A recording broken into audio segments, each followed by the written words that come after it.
Servidor y Jesucristo. Entonces, vamos teniendo ya, gracias al Señor, criterios.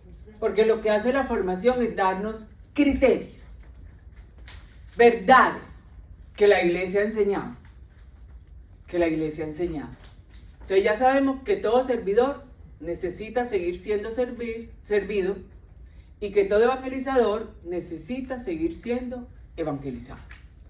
Y que el itinerario de un discípulo no se agota, no son etapas. Y que al servicio no se empieza como si fuera una franquicia. Ya yo hice esto, hago esto. En fe creemos que el Señor es quien llama y que el Espíritu llama a cada quien para lo que quiere. Este tema voy a hacer 30 minutos y vamos a hacer un taller que ahora se los vamos a entregar para que cada uno medite. Es posible que no nos dé tiempo de terminarlo acá, pero lo llevamos después a casa. Entonces, el servidor y Jesucristo. No hay duda de que Jesucristo es el gran servidor de Dios. Vino para servir y no para ser servido. Vino a servir al Padre, es decir, a hacer la voluntad del Padre. ¿Y cuál era la voluntad del Padre? Que todo, Juan 3:16, que todo el que creyera en Jesús se salvara. Entonces, la voluntad del Padre, ¿qué era? Que Jesús nos enseñara y obrara todo aquello en lo que nosotros debíamos creer para salvarnos. Esa es la voluntad del Padre. Esa es la voluntad del Padre. ¿O hay otra? No hay otra. No hay otra. Entonces, Efesios capítulo 2, versículo del 5 al 8 dice: haya pues en vosotros este sentir que hubo también en Cristo Jesús.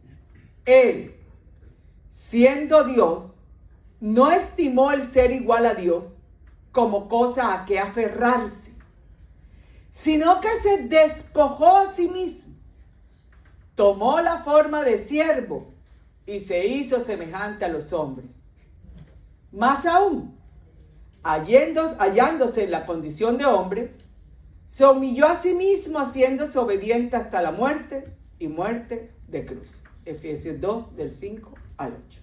Y por eso nos va a decir más adelante: tengan pues sus mismos sentimientos de humildad, de obediencia y de perfección. Entonces, si Jesús es el servidor del Padre, el servidor principal de todos, ¿cuáles serán esos objetivos? Esas metas, ese envío con el que vino Jesús. Porque nuestro servicio, ya no como evangelizadores, en el primer tema hablamos como evangelizadores, ahora como servidores. Si Él es el referente de nuestro servicio, ¿cuáles son esas metas? Primera meta: salvar al mundo del pecado y hacerlo libre. Cuando nosotros hablamos de mundo, no hablamos de materialidad. Es decir, el mundo no es la discoteca. El mundo son los criterios con que voy a la discoteca. Porque eso nos ha hecho mucho daño, creer que el mundo es lo material.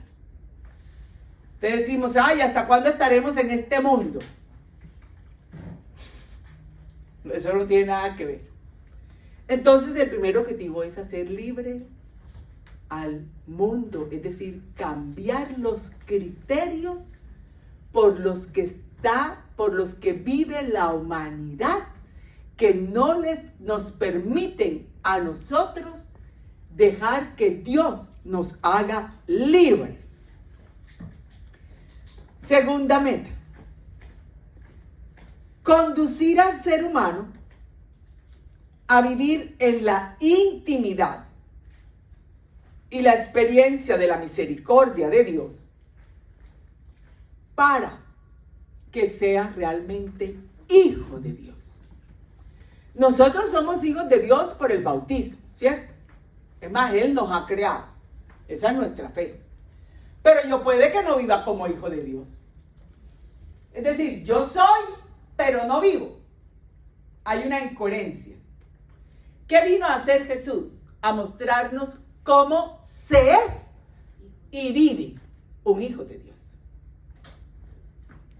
Eso vino a hacer Jesús. Su servicio fue para eso. Otro objetivo: renovar lo creado. Capítulo 9 de Juan, el ciego de nacimiento. Todo lo hace nuevo. Me encanta ese texto. Y por allá en el versículo 30 y tanto, cuando le preguntan al ciego algo, le dicen: ¿y tú no eras el que andaba ciego y mendigando y pidiendo limosna? Y el ciego va a decir: yo soy. ¿Y quién se llama así? El Señor. Se cristianizó, asumió a Jesús. No solo buscó el milagro, él no sabía ni siquiera que Jesús lo iba a sanar. Jesús lo recreó, por eso coge barro. Ese texto es muy bello, ojalá tengamos oportunidad en otro día de meditar. Coge barro, Génesis, el Génesis 1, cogió barro, pero con saliva, y se lo puso en los ojos. Es decir, cogió la misma materia, pero impregnó el espíritu y le dio una nueva vista, una nueva vida. ¿Será que nosotros cuando nos pregunten cómo te llamas, digamos: yo soy?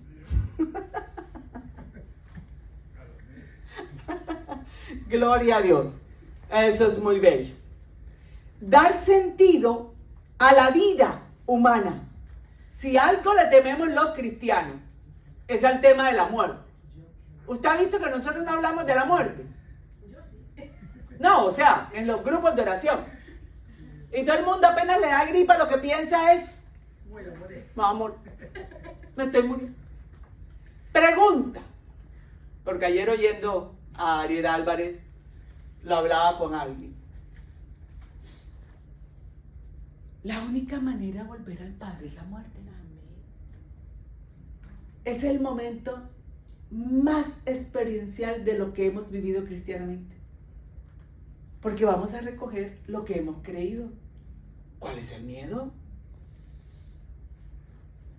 ¿Cuál es el miedo? Lo que pasa es que no enseñamos. No enseñamos. Entonces, por eso la gente ve la muerte como un castigo. Ay, el Señor lo permitió, pero ¿por qué? ¿Por qué, Señor? ¿Por qué? Porque todos nos vamos a morir. Porque es el momento de volver al Padre. Jesús mismo, para volver al Padre, por eso va a decir Pablo, fue en todo igual al hombre, menos en el pecado. Para volver al Padre, para hacerlo, no fue subiendo como un ángel, no fue volando, fue por la muerte. Gloria a Dios. Y Pablo va a decir: ay, ¿hasta cuándo, Señor? Ya yo quiero. Ya yo no quiero estar más aquí, ya yo me quiero ir contigo. Pero nosotros: no, Señor, nosotros no, déjame más. Yo todavía no he visto esto, y no he visto lo otro, y no he visto aquello, y no he hecho aquello.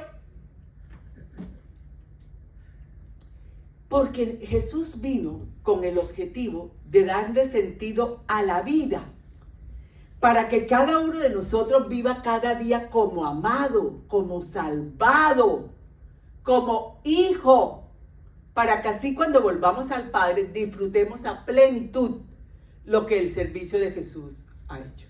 Cuando Matías, creo que fue el que murió, Esteban. Entonces cuando él estaba ahí, en vez de llorar y decía: no quiero morir, dijo que había visto el cielo abierto, ¿no? Sí, claro, pero es una experiencia. Cielo abierto quiere decir que ya Dios no estaba oculto, Jesús lo ha revelado. Evangelio de Juan, capítulo 2. El cielo está abierto. Me refiero a que él no estaba triste porque iba a morir, sino que sentía alegría, ¿no? Sí, lo que está viendo Matías es que verdaderamente ya todos podíamos llegar. Eso significa cielo abierto. Que se abrió desde el bautismo de Jesús, porque descendió el Espíritu. Ya no hay misterio de Dios. Ya Dios no es misterioso, es misterio. No misterioso, no escondido. El cielo está abierto.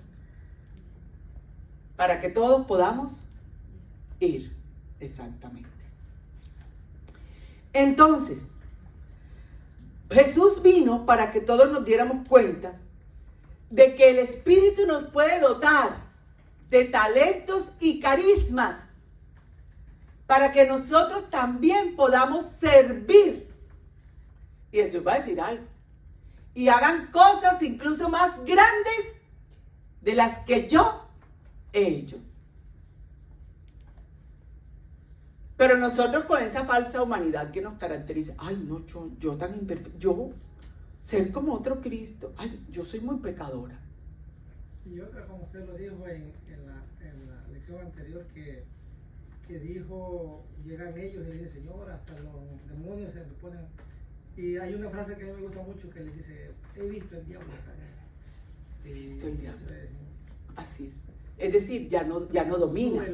Ya no domina. Por el servicio nuestro, el diablo debería caer. ¿Y cómo sabemos que el diablo ha caído? Porque gritamos sal, diablo sal, que no es una marca de sal, como dije en una prédica hace 2 días. Porque los criterios cambian. Y la vida de las personas se transforma. Porque ya no son los criterios del diablo los que dominan en la sociedad, sino los de Jesucristo. Entonces hemos visto al diablo caer. Pero si es los criterios del diablo los que están dominando, nosotros los cristianos tenemos que preguntarnos qué servicio estamos haciendo. Incluso si en nuestra casa. Porque si a mí mi hijo me ve tomar decisiones con criterios del mundo, con criterios del diablo, yo no voy a ver al diablo caer en mi familia. Yo me puedo vestir para salir a predicar, pero le digo, mira, allá en tu empresa no importa cómo hagas las cosas, eso no. Entonces, ayer incluso, no voy a mencionar el nombre por respeto, alguien me decía, es que yo le coloqué una nota a alguien y el papá vino a decirme que se la tenía que subir. Y yo le dije, ¿por qué la voy a subir si eso no fue lo que sacó su hijo? Pero es que yo quiero que mi hijo saque eso. Criterio del mundo. Vea, y usted sacó esto y te va a tener que esmerarse más.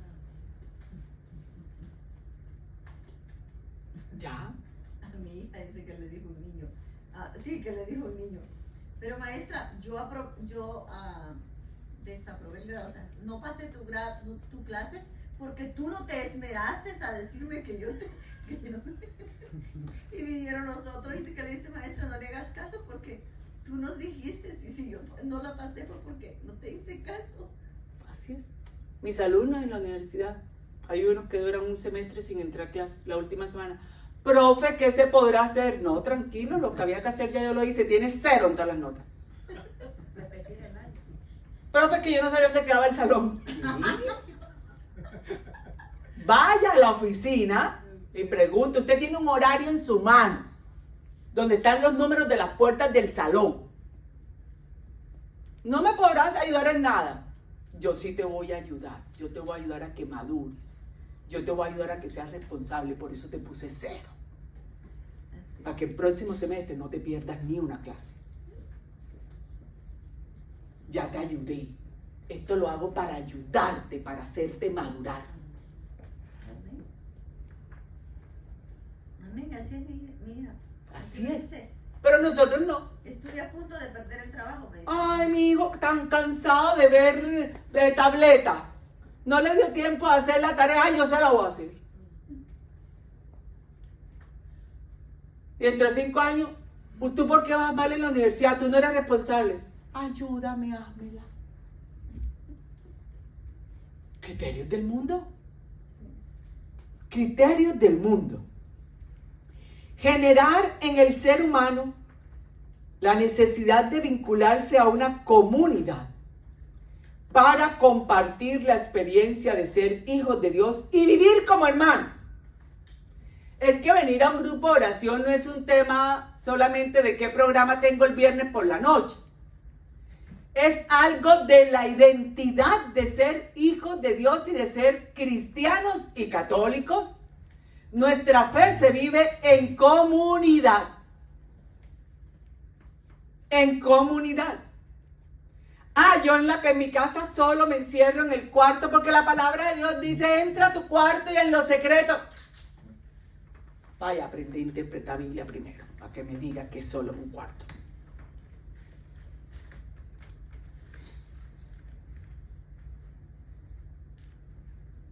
Jesús no se quedó solo, llamó a 12.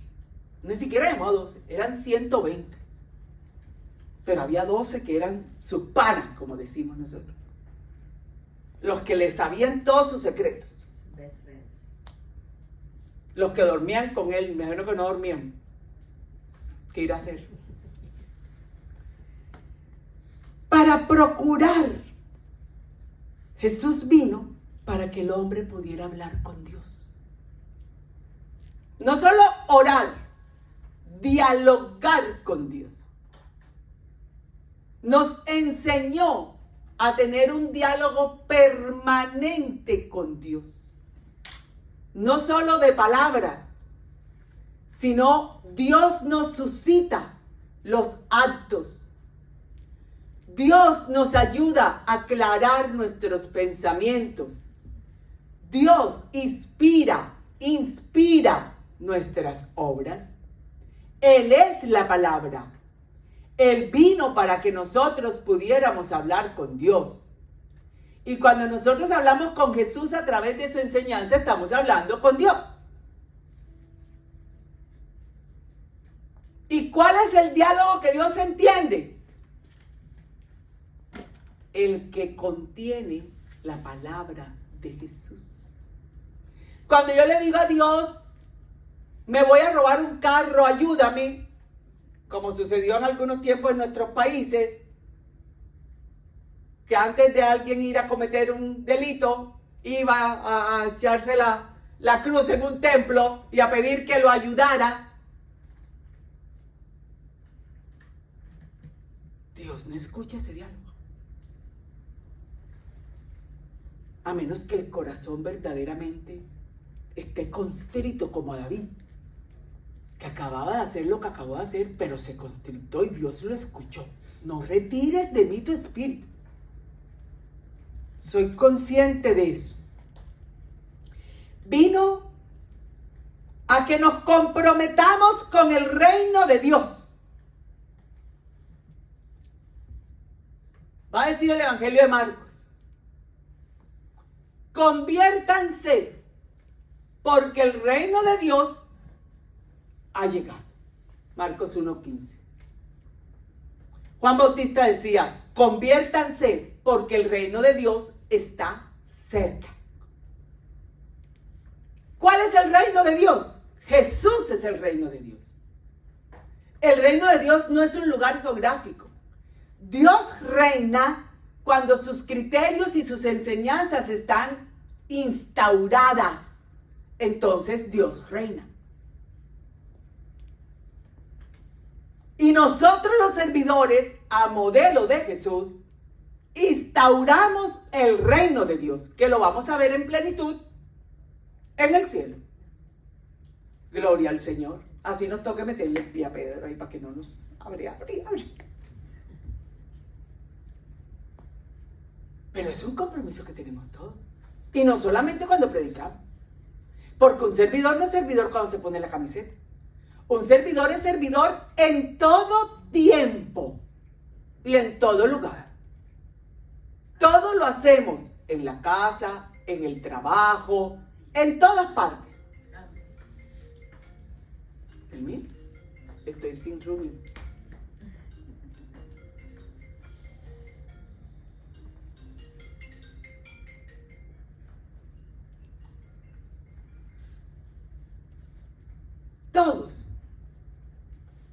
Todos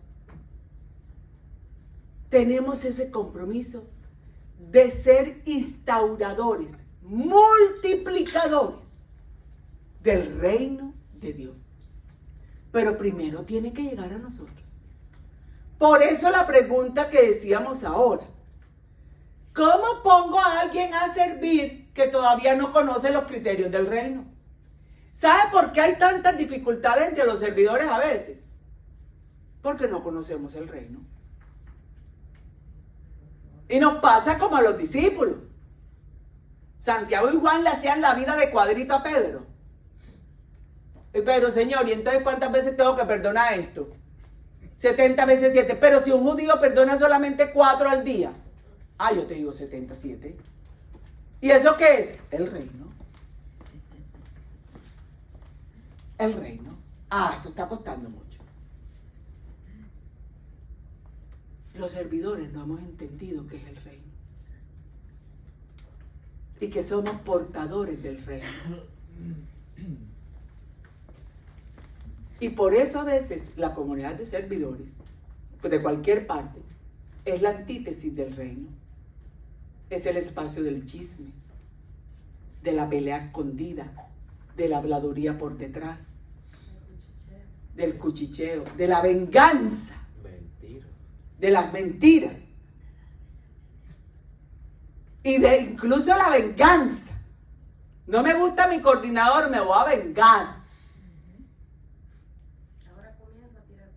Ahora comienzo a tirar piedra y le voy a sabotear todo lo que va a hacer. Y no tengo los pantalones para ir a hablar y decirle, mira, no me parece lo que estás haciendo. Vamos, hagámoslo de otra manera. Así, dale, yo te apoyo. El reino está ausente. Tratamos de destruirlos entre nosotros. Porque el reino está ausente. Esa es una enseñanza buena que da Jorge con Natalia. Usted los conoce porque son de su país. Jorge con Natalia son unos... Sí. Ellos dan esa enseñanza bastante. Que si algo no le parece enfrente, dígale fraternalmente. Tampoco va a llegar a No, fraternalmente. Porque eso de estar hablando por atrás como que... Porque Jesús mismo dijo, ustedes han escuchado decir que no matarán. Mateo 7:21. Porque el que mate será llevado ante un tribunal. Pero yo les digo que cualquiera que esté enojado con su hermano ya será presentado ante el tribunal. Y es reo de muerte. No conocemos el reino. Pues debería ser un proceso de formación que los servidores deberíamos hacer iniciando. ¿Qué es el reino? ¿Y cuáles son los criterios del reino? Que dicen que el reino está presente, pues. Porque el reino no son solo criterios. Pero hay unos criterios, unas actitudes que dicen que el reino está presente. Que es Dios quien gobierna. Por eso va a decir Jesús en Mateo 18, después de que le dice a Pedro eso. Cuando 2 o más estén reunidos en mi nombre, ahí estoy yo. Es decir, cuando 2 o más piensen como yo, actúen como yo, quieran hacer las cosas como yo soy el que los está guiando. Amén. Gloria a Dios. El reino está presente. El reino está presente. Vino para que nosotros nos abriéramos a los demás y dejáramos el egoísmo. Jesús nos enseña que quien sirve tiene que dejar de ser egoísta y de pensar en sí mismo. Tiene que dejar de ser egoísta y pensar en yo. Así se llama Satanás. Dios se llama soy yo. Yo soy. Satanás se llama yo no más. Yo. Ay, es que yo me lo merecía. Ay, es que yo lo hago mejor. Ay, es que yo. Ay, es que yo. Te vas, Satanás. Te vas. Yo nada. Nosotros. Para servir a los hermanos. Entonces, cuando nosotros servimos, tenemos estos objetivos claros, que lo hacemos para eso. Tenemos esos objetivos claros de que servir a Cristo es servir a los hermanos Y que servir como Jesucristo es servir con misericordia. Con misericordia. No para aplastar, con misericordia. Entiendo al otro que falla. Si tu hermano se porta como un pagano, oiga lo que dice. No dice si tu hermano falla. Dice si tu hermano se porta como un pagano, es decir, si se porta como alguien que no cree. Tú vas y le corriges el error que tiene de fe. Si no te atiende, vas con otro. Y si no atiende, la comunidad le corrige su error de fe, pagano. No está hablando de pecado, nosotros somos morbosos. Enseguida pensamos, el que hizo aquello, el que hizo lo otro. Está diciendo si alguno se olvida de la fe que conoce, lo ayudan, lo ayudan, lo ayudan. Porque el problema es la palabra corrección, que creemos que entonces es regaño. Pero es ayuda, ayuda que corrige. Con autoridad, claro que sí. El servidor actúa con autoridad, pero con la autoridad que Cristo nos ha dado. ¿Puedo opinar un poquito sobre lo que acaba de decir? Sí, señor, lo que es claro la que corrección y lo que es la ayuda. Uh-huh. En el punto 5 dice acá bien claro. No, pero no se vaya para el taller todavía. No, dice sobre talentos. Usted mencionó sobre los talentos. Sí. Entonces, nosotros como servidores muchas veces caemos en situaciones donde tratamos nosotros de corregir a alguien sin tener el talento para poderlo hacer. Entonces, ¿qué es lo que pasa? Entonces, yo siempre he dicho de que si tú no tienes el talento para poder dar un consejo, no lo des, porque vas en vez de ayudar, vas a terminar desalientando. Entonces, y eso cabe también para lo que es lo que usted acaba de decir. Entonces, muchas veces tratamos de decirle las cosas a nuestros feligreses, a nuestros hermanos, pero no tenemos el talento para poderlo hacer. O sea, todo eso conlleva a que en vez de ayudar, no ayudamos, alejamos. Entonces, si no tenemos el carisma, habló anteriormente de los carismas, que hay que ponerlos en práctica. También explicó de que cuando recibimos estos talleres o cuando recibimos crecimientos, muchas veces pensamos que porque recibimos un crecimiento ya somos más que agarrar una escoba, que ya somos más que mover una silla. O sea, confundimos el crecimiento en algo que no conlleva a lo que realmente es, porque cada quien tiene que poner en práctica lo que es. Me pongo en mi parte porque yo me considero que yo tengo un talento para poder animar. Entonces, cuando me enfoco en la animación y yo siento que el espíritu me mueve, aunque tenga 1000 problemas, como dice el canto, ¿verdad? Entonces, pero eso pasa en lo que es el crecimiento, en lo que son los hermanos, que no discernimos. Vaya, usted dijo ahorita que hay que corregir, hay que buscar la forma, ok, pero si yo voy donde un hermano a decirle algo, entonces hay que tener un método de entrada para no golpear. Entonces, porque no sabemos la sensibilidad y el crecimiento con el hermano que nos vamos a tocar. No sé si me estoy dando a entender. Totalmente. Permítame. Porque yo puedo estar crecido en la fe, pero a quien le voy a decir, yo no sé cómo está su crecimiento y lo puedo dañar en vez de ayudarle. Yo recuerdo, disculpe que me meta tanto, pero yo recuerdo que cuando yo estaba en el seminario, los sacerdotes nos decían, lo que yo recibo, lo que yo les digo aquí a ustedes, y nos golpeaba duro, y nos hacía duro, y nos daba en la conyugal, como podíamos decir nosotros. Pero primero, sigilo, aquí se queda. No lo compartas afuera, porque vos no sabes ¿a quién te va a escuchar afuera? Vos no sabes que en vez de ayudar vas a hacer piedra de tropiezo. Y pasaron cosas fuertes. Bueno, usted lo sabe mejor que yo, que dentro del ámbito eclesiástico pasan cosas fuertes. Pero si usted está madura, no va a dañar, pero y va a saber dónde va a mover. ¿Y sabe por qué sabemos? Porque entendemos que eso es una cuestión humana. Entonces, Y no tiene sentido que por la realidad de alguien humanamente yo vaya a hacer un daño grupal. Eso no tiene sentido.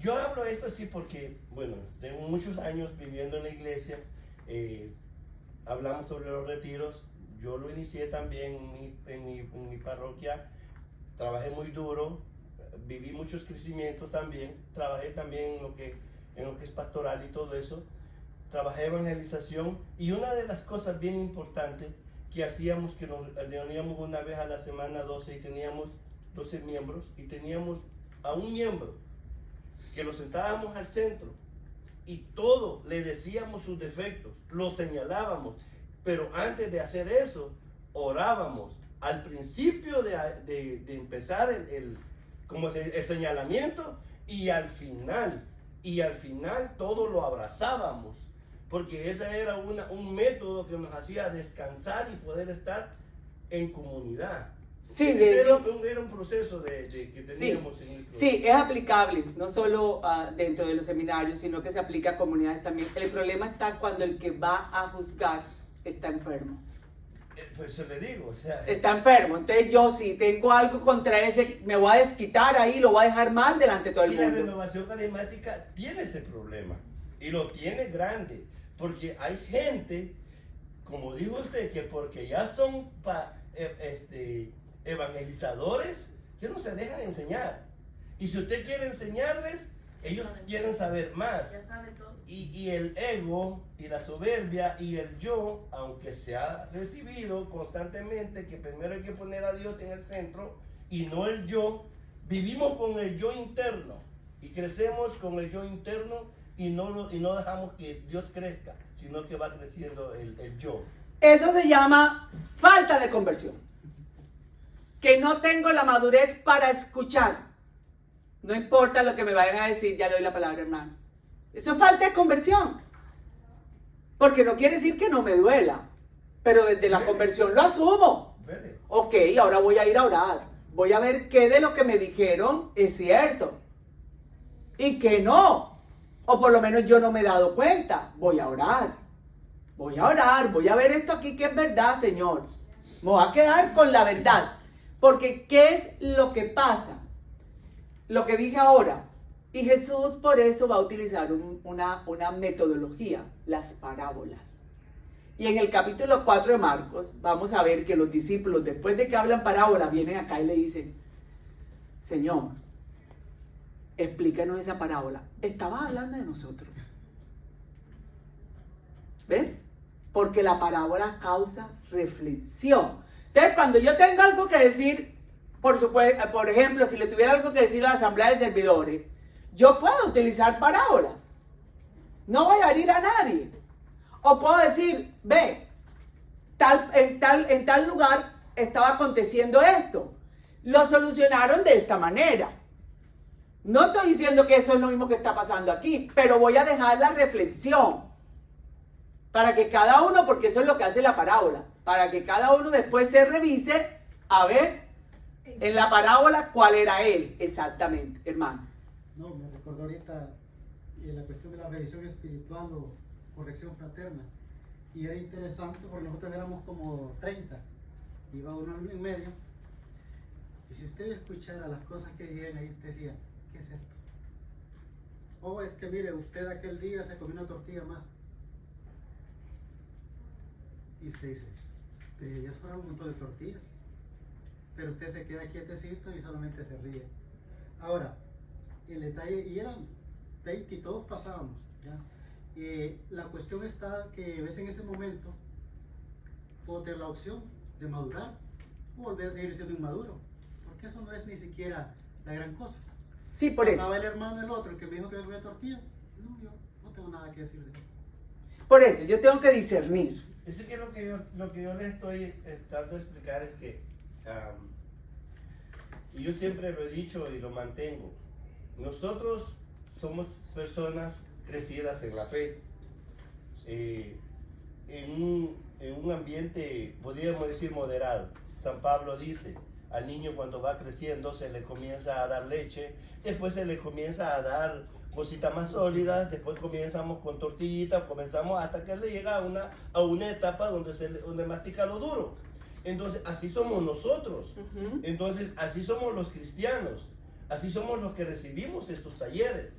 Entonces, pero también hay que darnos cuenta que nosotros que recibimos esos talleres no se puede divulgar con niños que se le está dando leche, porque lo que pasa es que en vez de ayudar, retiramos. Entonces, eso es bien obvio, y cuando uno viene a un retiro como esto, todo eso se tiene que aclarar. Dos, cuando uno está en un grupo de oración, ahí llegan personas que quieren escuchar de Dios y quieren escuchar una palabra de aliento. No quieren oír un sermón para los que ya comen tortilla dura. Porque si oyen un sermón como los que comen tortilla dura, solo una vez llegan. Solo una vez. O depende cómo se diga. Porque el Señor respalda en su verdad. Sí, respalda en su verdad. El Espíritu Santo también sí. Habla en la persona. Como le digo, o sea, hay que tener el carisma para poderlo explicar. Vaya, usted es predicadora, usted tiene conocimiento y sabe cómo va a soltar las palabras. Sí. Porque el Espíritu Santo la mueve. Entonces, venimos otros hermanos que estamos principiando y damos a pie. Sí. Y detenemos, empezamos y nunca terminamos. Y aquel que por primera vez viene, aparte que le dan, se siente está aburrido porque no se le entendió al final lo que lo está tratando de explicar.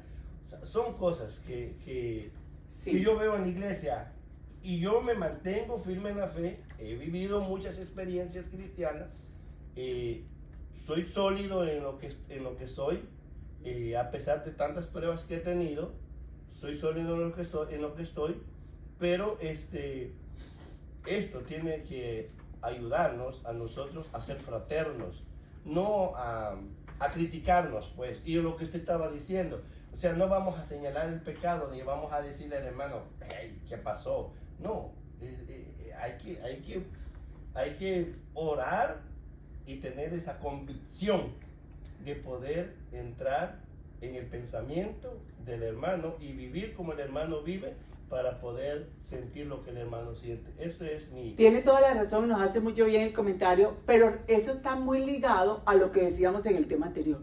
Por eso todo el mundo no lo puedo llamar a la asamblea de servidores, más cuando está iniciando. Porque de esto que estamos diciendo aquí tan fraternalmente, a toda la palabra Luis, otro lo puede entender de otra manera, ¿cierto? Lo puede entender de otra manera. Por eso hay predicadores que solo hablan del pecado de las personas. Jesús no habló del pecado de las personas, Jesús habló de la salvación del pecador, que es diferente. Él no vino a decir, no, ustedes pecadores y ahora me van a... No, Él no vino a eso. Vino a decirnos que Él nos había salvado precisamente para que el pecado no fuera el que reinara en nuestra vida, sino su enseñanza, su amor. Luis. Muy bien. Ayer teníamos la gran bendición en el grupo de oración de tener a un amigo tuyo, que hablábamos un poquito, yo compartía con él antes de la prédica, a Ramón Jiménez, ¿ya? Un amigo tuyo me comentaba eso, y sabes que si hablábamos de eso, llegábamos ahí un poquito, y él me decía algo que anotó en su libreta cuando estaba frente al Santísimo antes de que yo llegara a la parroquia, y decía, yo soy responsable de lo que digo, tú eres responsable de lo que tú interpretas. Así es. Porque ha pasado nosotros en el grupo de nosotros el saber entender, corregir esas cosas que dice el hermano.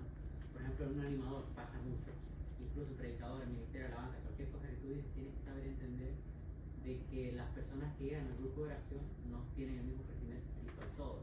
Servidores, hay personas que llegan por primera vez y solo ya escuchan algo y se desaniman. Así es. Hermano. No, y de hecho... Le quiero poner el ejemplo de renovación que acaba de pasar con el último retiro, de Kairos que acaba de pasar a nivel de renovación. El coordinador, Manuel Quintero, dijo una palabrita, un pequeño ejemplo en la primera prédica. Estaban todos servidores, y por un ejemplo que él puso, que les dijo que a veces parecíamos chuchitos perdidos, de esos chuchitos que se meten a la procesión. a la procesión y andan perdidos y querían salir allá en los países de nosotros, conócenos la Semana Santa. Poní ese ejemplo, y un montón se sintieron dolidos y fueron a hablar con el Padre en la discusión, no sé qué. Entonces, estamos hablando de servidores de renovación, de un nivel según crecido, y está en eso. Entonces, está en cada quien cómo interpreta las cosas. Es por eso que le digo de que uno tiene que tener la convicción y la visión, cómo uno tiene que enfocarse ante los demás. Así es. Entonces, cómo uno tiene que conocer el grado de madurez que tiene la hermana María, que tiene el hermano. Sí, pero a veces es muy difícil y muy Entonces, imposible en un congreso. No, en un congreso no, yo lo entiendo, pero en esta pequeña comunidad que estamos nosotros acá, sí lo deberíamos de conocer a la plenitud de cómo están nuestras debilidades, porque sí tenemos nuestras debilidades. Obvio. Y si no las enfocamos y si no las visualizamos, entonces lo que hacemos daño. Sí, Hacemos daño. lo que pasa es que, con el ejemplo que usted coloca, yo le voy a contar mi experiencia. Porque esa es una dinámica que la hacemos, que comunitariamente se hace, ¿cierto? Nosotros la dejamos de hacer. La dejamos de hacer. Porque todo el mundo salía dolido. En el caso que nosotros le decíamos, era un proceso de evangelización, de crecimiento que conllevó a ser primero evangelizado, segundo entrar a lo que era la comunidad. Era un proceso de catequesis constante, entonces que llegamos a la plenitud de hacerlo, pero cuando ya teníamos un conocimiento amplio de lo que estábamos haciendo. Tanto era que era dinámico. Sí, pero nosotros la dejamos de hacer de esa manera y la cambiamos. ¿Cómo la hacemos? Dime en qué me puedes ayudar. Entonces, en vez de decir lo malo de la persona, yo digo, yo quiero ayudar a Gloria. Gloria, yo te quiero ayudar en que seas un poquito, bueno, lo que voy a decir es un ejemplo, ojo, en que seas un poquito más abierta. Eso es diferente a decir, es que tú eres muy cerrada, antipática, nadie te puede hablar. Jesús nunca habló en negativo, habló asertivamente. Entonces nosotros eso también lo tenemos que aprender, indiferentemente de que tenga el talento o no. Es una experiencia comunitaria. Hace tiempo, en mi trabajo que yo tenía antes, trabajé 10 años en una compañía como de 100 personas. Ahí habían muchas personas evangélicas, no creyentes, creyentes. Me identifiqué siempre como católico, perseverante. Me salí de ese trabajo, que me alargue un poquito, pero me salí de ese trabajo y un día, así de la nada, me llamó un muchacho que se llama Rudy, que tiene azúcar en la sangre y que estaba bien mal. Digo el nombre, estaba bien mal, me llama y me dice, Juan, porque me conocen como Juan, te estoy llamando. ¿Qué tal, Rudy? ¿Cómo estás? Mira, Juan, yo desde que te conocí te vi una persona que bien seria, que siempre hablaste te diste a respetar en el trabajo y siempre diste consejos cuando lo necesitabas. Yo te oía y ahorita yo estoy pasando por esto y yo quiero que tú me dices, una persona evangélica, que en ese momento era evangélica pero te había retirado, y yo lo único que le dije, mira, Rudy, antes de que hablemos, oremos un poquito. Ora vos, te voy a escuchar y yo solo te voy a escuchar, vos ora. Porque el problema de nosotros es que no escuchamos. Queremos bla nosotros. Yo le orar y yo te voy a escuchar. Después que él oró, se soltó y no dejaba de llorar. Entonces, no dejaba de llorar por sus problemas que estaban pasando y comenzó manejando yo y tenía que escucharlo porque no podía cortar la conversación. Pero lo que yo le quiero decir con esto es de que es importante escuchar. Sí, el Papa Francisco, la pastoral de acompañamiento es desde la escucha. Y va a decir incluso que quien anuncia el querigma tiene que tener 3 actitudes: escucha, acompañamiento y consolación.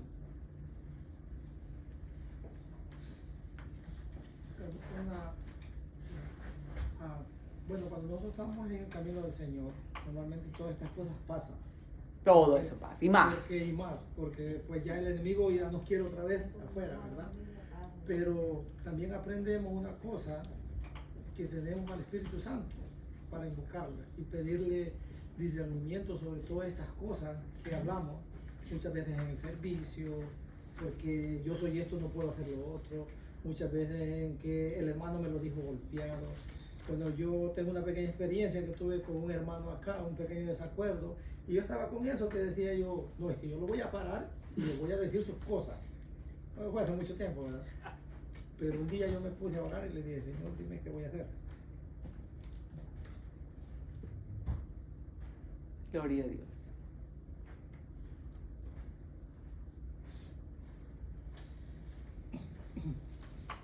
Y bueno, y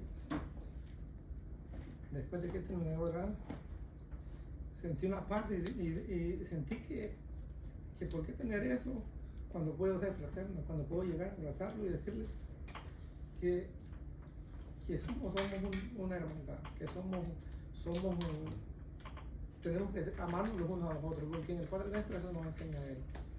Y yo vine y yo hice eso, sin darle a conocer el sentimiento que yo tenía. Y desde ahí para acá creo que es de las personas con que mejor me llevo y creo que eso tal vez como que nos falta esa comunión con Dios para poder quitarnos todos esos resentimientos que muchos tenemos acá, esa sanación. Yo el otro día hablando con Madrina, le digo yo, Madrina, yo estoy tratando de ser transparente con todos mis hermanos. Yo a usted la abrazo porque la quiero, yo a mi hermano lo abrazo porque lo quiero. Y si hay algo que no me gusta, yo trato de decirlo, aunque a veces eso no es bueno, pero yo le digo, esto está pasando, y ella sabe que no le miento lo que yo le digo. Y así muchos hermanos, porque es lo que usted está diciendo, hay forma de buscarla, de encontrar y decirle, hermano, esto y esto, podemos hacerlo mejor, o esto y esto, hablar como en plural, como que yo estoy aquí para lo que me necesite, eso. Así. Jesús siempre habló de manera asertiva. Para lo único que utilizó no fueron para las negaciones de los fariseos. Fue a los que les dijo no, no, no, no. Pero de resto nunca señaló, nunca juzgó, porque está abriendo el reino. Y no se trata de apañar o de, decimos nosotros, volverse cómplice. No, se trata de entender que es un proceso. Con lo que usted pasó, lo que acabé de decir, conversión. El Espíritu lo ayuda a convertir un pensamiento y una actitud. Conversión, esa es la conversión. Yo tengo que llevar a la oración de conversión todo lo que hay en mí. Todo lo que hay en mí. Entonces, ¿qué es lo que pasa? Si me permite, es Jesús que nos quiere convertidos, no es el enemigo. Jesús permite en nuestra comunidad esas verdades que hay para que las convirtamos. Amén. Porque nos quiere convertidos.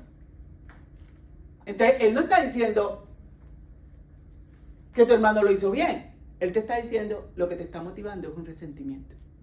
Convierte el resentimiento para que veas que cambias tu manera de ver las cosas. Entonces, Pablo, cambia tu manera de pensar y va a cambiar tu manera de vivir. usted nos enseñó una frase la vez pasada que tuvo ahí que nos dijo, no esperen que cambie el hermano. Comencemos cambiando nosotros. Y ellos a lo mejor ni cambian o cambian, pero ya nosotros no lo veremos igual. Porque lo que nos suscita ese dolor y ese resentimiento desapareció, que era la herida. Entonces, ¿por qué dejamos de hacerlo nosotros de manera negativa y lo volvimos de manera positiva? Para que se volviera motivo de conversión. Para que se volviera motivo de conversión. Entonces ya no digo, es que tú eres esto, sino, ¿puedo ayudarte en esto? Puedo, pido permiso incluso. Yo no puedo violentar al otro. Yo no lo puedo violentar, así como no lo puedo violentar con palabras. No lo puedo violentar imponiéndole mi criterio, aunque sea el del Señor. A mí me gustó mucho lo que dice en la palabra de Dios cuando Jesucristo cuando le llevan la pecadora y él no acusa, tanto todos le llevaron a la pecadora acusándola, ¿no? Y el Señor cómo se salió con la tangente que él dijo, pues no les dijo a los otros también, ustedes son unos pecadores, sino que nada más él se salió y dijo, pues el que no tenga pecado, que tire la primera piedra. Pues él no los acusó, pero pues con esa palabra dijo todo también. Sí, dejó claro que él no había venido a condenar. Es más, en el Evangelio de Juan, en el capítulo 3, después del versículo 16, donde dice, para que todo crea en él, tenga vida eterna, va a decir, porque el que no crea se condena. Sí. Va a decir Juan, capítulo 3, versículo 17.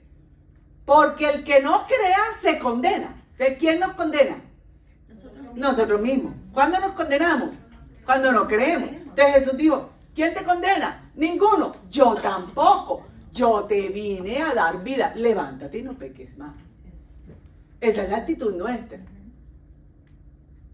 Y a mí lo que me encanta es eso, cuando, o sea, nosotros mismos, sí, y hacia la vez que él dijo, tiren la primera piedra, entonces hacia la vez nosotros, él no vino A condenar. a condenarnos. Él no vino a condenar, vino a salvar. A salvarnos ahí. El pensamiento de la condena es judío. El pensamiento de la condena es fariseo. El pensamiento de la condena es Antiguo Testamento. Y a veces suele ser un poco, se ve complicado en la cuestión de si yo tengo o no tengo el carisma o el don para corregir o para enseñar a alguien que se supone que, bueno, es una caridad, corregir al que está errado o está equivocado. Sin embargo, nosotros vamos al modelo de Jesús, que Él enseña la verdad sobre algo y la gente se revela. O sea, No todos lo escuchan. y no todos les gusta. Este lenguaje, no, mejor nos vamos.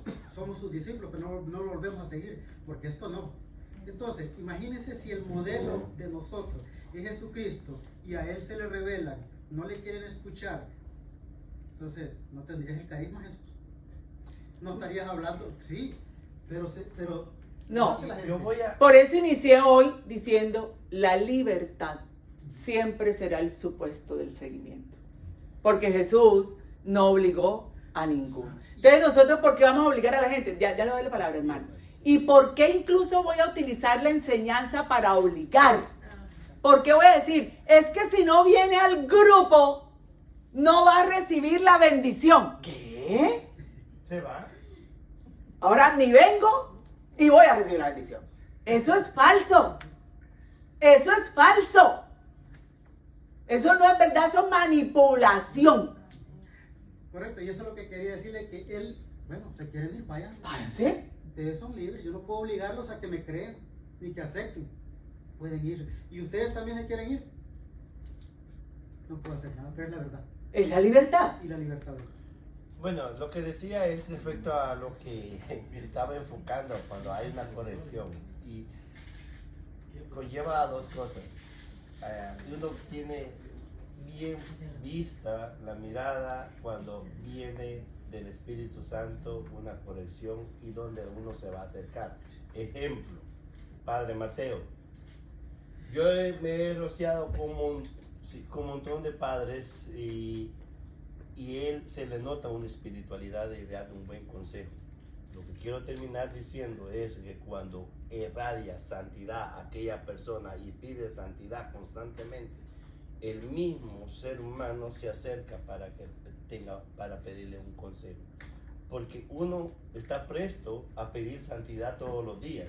Y cuando usted la está pidiendo y está en el camino de Dios, Dios le pone palabras para que cuando una persona se le acerque, usted pueda conducirlo a que sea mejor cristiano. Sí, es una de las 7 obras de misericordia y por el hecho de ser las 7 obras de misericordia el Espíritu Santo nos ayudará. Pero hablando en términos comunitarios, que ya nosotros empezamos a discernirlo también como carisma, que hay el consejo, que hay el acompañamiento, que hay pastoreo, pues entonces, pero imaginémonos que no hay ninguno, pues hay que hacerlo. Pues si no tengo el carisma, confío en la acción del Espíritu. Y me confío en que no soy yo y por eso cuido de no poner lo que yo pienso y lo que yo quiero, sino de dejar que sea el Señor quien ilumine. Por eso está hablando, si nosotros volvemos de nuevo a los criterios, a los principios, a los valores y a lo que la iglesia nos enseña, pues seguimos ese camino. Así es. No tenemos Lo hacemos por misericordia, no porque queramos que sea nuestra manera, lo hacemos con entrega, lo hacemos con amor. El servicio siempre debe responder a una verdadera necesidad. Entonces la pregunta es, en lo que estamos compartiendo, que nos ha enriquecido muchísimo. Tengo un hermano que tiene necesidad de hacer conversión en algo. Por lo menos eso veo yo. ¿Cierto? Por lo menos eso es lo que yo estoy viendo. Tengo primero que orar para ver si estoy en unidad de criterio con el Espíritu. Que el Espíritu me confirme o me diga, no lo hagas, no es por ahí. Entonces, ¿tengo necesidad de acercarme o puedo esperar un tantito a que vaya escuchando la verdad, a que vaya asimilando, a que por el ejercicio de los sacramentos la gracia se vaya renovando, a que la homilía haga su parte, sobre todo si está recién llegado? Sobre todo si está recién llegado. Recién llegado llamo yo a una persona que tiene hasta 3 y 4 años. Es un recién llegado. Hay que esperar. Exactamente. Entonces, yo creo que hay que tener prudencia. Yo confiamos todos en la palabra de Dios, tiene fuerza para llegar hasta los tuétanos, dice Pablo, y revisarlo. Entonces yo apenas llegue no le voy a decir a corregir. Yo tengo que dejarlo, que el Espíritu y la palabra predicada, si se predica con verdad, ¿cierto? Porque si no, si lo que se está predicando, como dije ahora, es pura manipulación y pura sugestión, sugestionando a la persona, de que si no hace esto, que si no hace lo otro, eso es sugestión y es una acción de Satanás. Para la psicología, para nosotros, es una acción que rompe la mente, que rompe el libre pensar del ser humano. Entonces yo no puedo hacer prédicas ni manipuladoras, ni sugestionadoras, ni que obsesionen a la persona entonces con algo. Ay, es que allá dijeron que si yo faltaba un viernes, entonces el Señor no me va a bendecir. Y yo tengo a mi hijo con fiebre, pero me tengo que ir. Eso está errado, hermanos. Eso está errado. Jesús hasta los discípulos dijo, se van a ir. Y Pedro, que está en ella, empieza así. Dijo, ok, te voy a dar otra oportunidad, porque tus palabras traen vida eterna. Vamos a ver qué es lo que tienes. Ya está. Entonces eso es lo que pasa, que a veces nosotros somos muy primarios. Y lo que nos decía el hermano, la escucha. Yo cuando el Señor me pone a alguien para acompañar, le digo, Señor, muévela hacia mí. Ese va a ser mi signo. Yo digo otra cosa, hermana, es que muchas veces oramos, pero la oración es más, no es para que entre en mí, sino que oramos para que salga para los demás y no permitimos que entre en mí. Porque oramos, yo sé que oramos, todos oramos, en determinado momento oramos, pero no oramos para que entre, sino que para que salga para los demás. Y como no estamos orando para que entre, entonces lo que no estamos haciendo es alimentando nuestro espíritu, sino que estamos alimentando nuestro ego, porque la oración no es para mí. Eso pasa. Sí, Y si yo bien le digo, es cierto. yo le digo al hermano Carlos la vez pasada, es que muchas veces nos hace falta quizás oración, pero para adentro, para nosotros. Sí, los servidores nos pasa mucho eso, que a veces se nos olvida que nosotros también necesitamos, ¿cierto? Y aunque necesitamos renovar la presencia del Espíritu, para nosotros convertirnos. Que nuestro cuerpo, el espíritu es un cuerpo que necesita renovarse con oración y con otros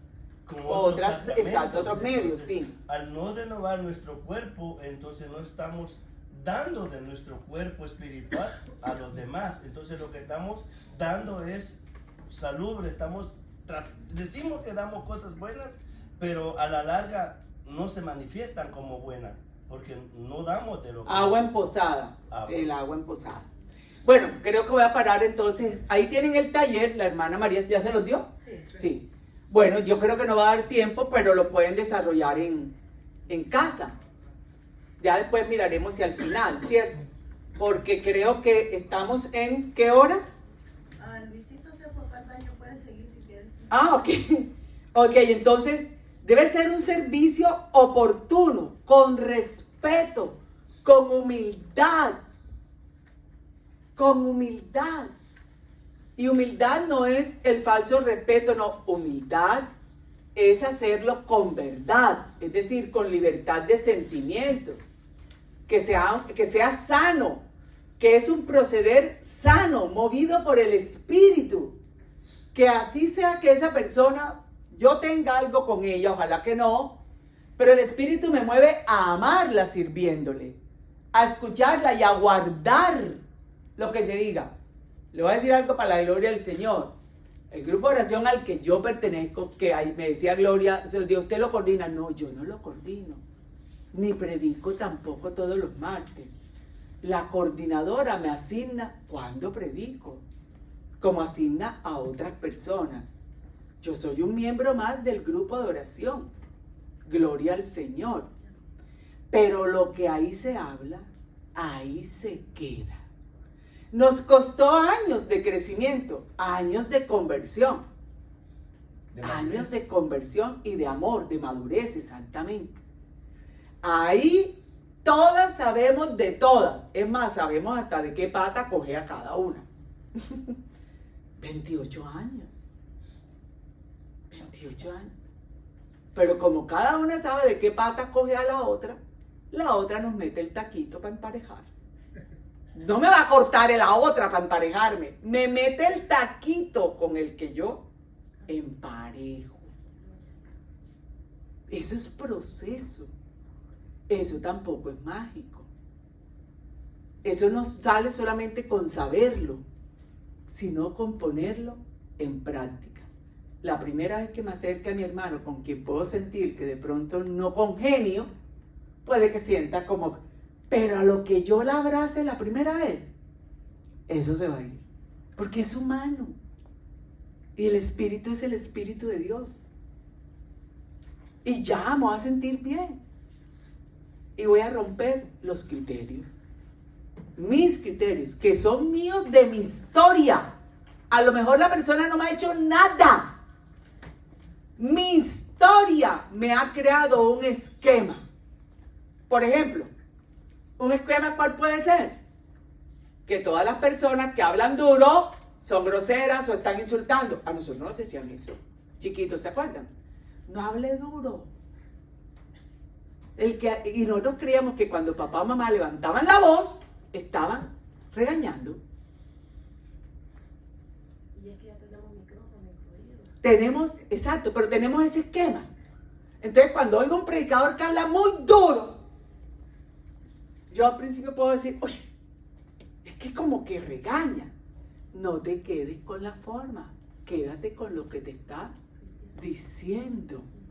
¿Por qué te molesta que alguien hable duro? Eso está en tu historia, eso está en tu psicología. No es malo ni que hable duro y pasito, hay diferencias. Gloria a Dios, gloria a Dios. ¿Por qué le voy a poner yo a catalogar que eso es malo? Está en mí, no en él. Entonces, eso es importante que los servidores lo tengamos claro, porque eso es falta de sanación. Los esquemas que tenemos trazados por nuestras experiencias y en nuestra historia se van a levantar como murallas, va a decir el profeta. Cuando venga la acción del Espíritu, se levanta la muralla. Pero somos nosotros, no es el otro. Para yo saber si es el otro, tengo que derribar primero la muralla a ver qué quedó. Por eso usted se pudo acercar. Porque usted mismo dijo, no, esto no. Esto no. Esto no. Entonces, hermanos, vamos a hacer el pare de esta segunda enseñanza. Porque ¿qué hora es? Ya es 11:20. Sí, hacemos un pequeño receso, Sí. hermanos, y va al baño.